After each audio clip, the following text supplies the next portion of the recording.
ಸರ್ಕಾರ. ಶಿಕ್ಷಕರು ಒಂದನೇ ಕ್ಲಾಸಲ್ಲಿ ಮಾಡ್ತಾ ಇರಬಾರ್ದೆ ಅವರು 2-3 ಕ್ಲಾಸಿಗೆ ಹೋಗಿ ಪಾಠ ಮಾಡುವಂಥ ವ್ಯವಸ್ಥೆ ಕೆಲವೊಂದು ಕಡೆ ಆಯಿತು ಗ್ರಾಮೀಣ ಪ್ರದೇಶಗಳಲ್ಲಿ. ಆದರೂ ಅದನ್ನೆಲ್ಲ ನಿಭಾಯಿಸಬೇಕು ಸರ್ಕಾರ. ಇತ್ತೀಚೆಗೆ ಎಲ್ಲ ಇದ್ರ ತಗೊಂಡಿದೆ.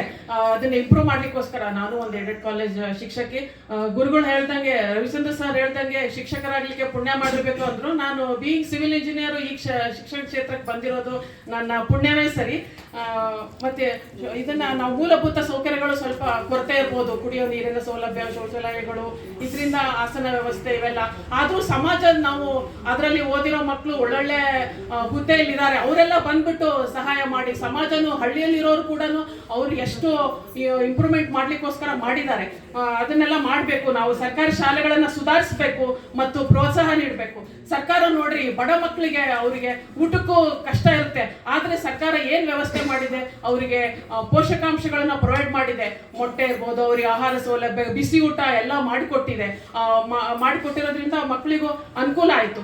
ನಾನು ನನ್ನ ಕಾಲೇಜಿಗೆ ಮಕ್ಕಳು ಬರ್ತಾರೆ, ಗೌರ್ಮೆಂಟ್ ಸ್ಕೂಲಿಂದ ಬಂದಿರೋ ಮಕ್ಕಳು ಸಂಸ್ಕಾರವಂತರಿದ್ದಾರೆ. ನಾನು ಅಬ್ಸರ್ವ್ ಮಾಡ್ದಂಗೆ ಅವರು ಸಂಸ್ಕಾರವಂತರಿದ್ದಾರೆ. ಗುಡ್ ಮಾರ್ನಿಂಗ್ ಮೇಡಮ್ ಎಲ್ಲ ಚೆನ್ನಾಗಿ ಮಾತಾಡಿಸ್ತಾರೆ. ಅವ್ರ ಅಕ್ಷರಗಳು ಕೂಡ ಗುಂಡಾಗಿರ್ತೈತಿ. ಯಾವ ಸ್ಕೂಲಲ್ಲಿ ಓದಿದ್ದೆ, ಗೌರ್ಮೆಂಟ್ ಸ್ಕೂಲ್ ಅಂತ ಹೇಳ್ತಾರೆ. ಚೆನ್ನಾಗಿರುತ್ತೆ ಅವ್ರ ನಡೆ ನುಡಿ ಎಲ್ಲ.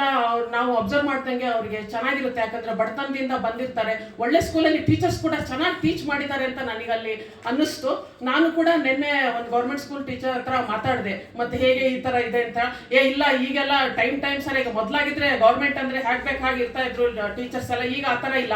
ಅವ್ರಿಗೂ ಕೂಡ ಬಯೋಮೆಟ್ರಿಕ್ ಮಾಡಿದ್ದಾರೆ. ಇನ್ ಟೈಮ್ ಕ್ಲಾಸಿಗೆ ಬರಬೇಕು, ಪಾಠ ಪ್ರವಚನಗಳನ್ನು ಮಾಡಬೇಕು ಅಂತ. ಹಿರಿಯ ಅಧಿಕಾರಿಗಳು ಕೂಡ ಅವಾಗ ವಿಸಿಟ್ ಬಂದು ಎಲ್ಲ ವ್ಯವಸ್ಥೆನೂ ಸರಿಯಾಗಿ ನೋಡ್ಕೋತಿದ್ದಾರೆ ಅಂತ ತಿಳಿದೆ.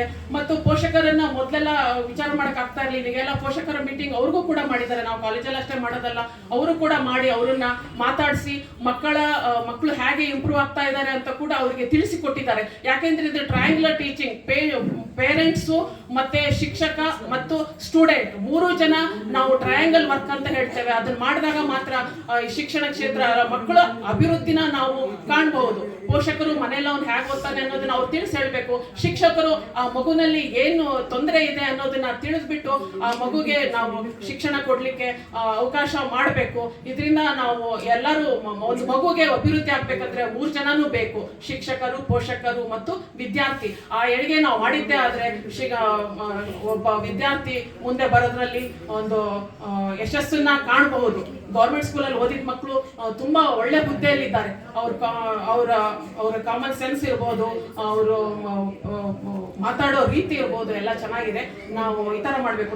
ಎಲ್ರಿಗೂ ನೆಕ್ಸ್ಟ್ ಓದಾದ್ಮೇಲೆ ಎಲ್ರಿಗೂ ಗೌರ್ಮೆಂಟ್ ಜಾಬ್ ಬೇಕು. ವೈ ನಾಟ್ ಸ್ಕೂಲ್ ಯಾಕೆ ಗೌರ್ಮೆಂಟ್ ಸ್ಕೂಲಿಗೆ ಹಾಕ್ಬಾರ್ದು ಮಕ್ಕಳನ್ನ? ಮತ್ತೆ ಗೌರ್ಮೆಂಟ್ ಹುಡುಗ ಗೌರ್ಮೆಂಟ್ ಜಾಬ್ ಅಲ್ಲಿ ಇದ್ದಾನೆ ಅಂದ್ರೆ ಅವ್ರು ಖುಷಿ ಪಡ್ತಾರೆ. ಆದ್ರೆ ಗೌರ್ಮೆಂಟ್ ಸ್ಕೂಲ್ ಅಂದ್ರೆ ಹೀಯಾಳಿಸೋದು ಆ ತರ ಆಗ್ಬಾರ್ದು. ಗೌರ್ಮೆಂಟ್ ಸ್ಕೂಲಲ್ಲಿ ಓದಿದ ಮಕ್ಕಳಿಗೆ ನಾವು ಪ್ರೋತ್ಸಾಹ ಮಾಡಿದಾಗ ಅವರು ಮುಂದೆ ಬರ್ತಾರೆ ಅಂತ ನಾನು ಹೇಳಿಕ್ಕೆ ಇಷ್ಟಪಡ್ತೇನೆ. ಎಲ್ಲರಿಗೂ ವಂದನೆ.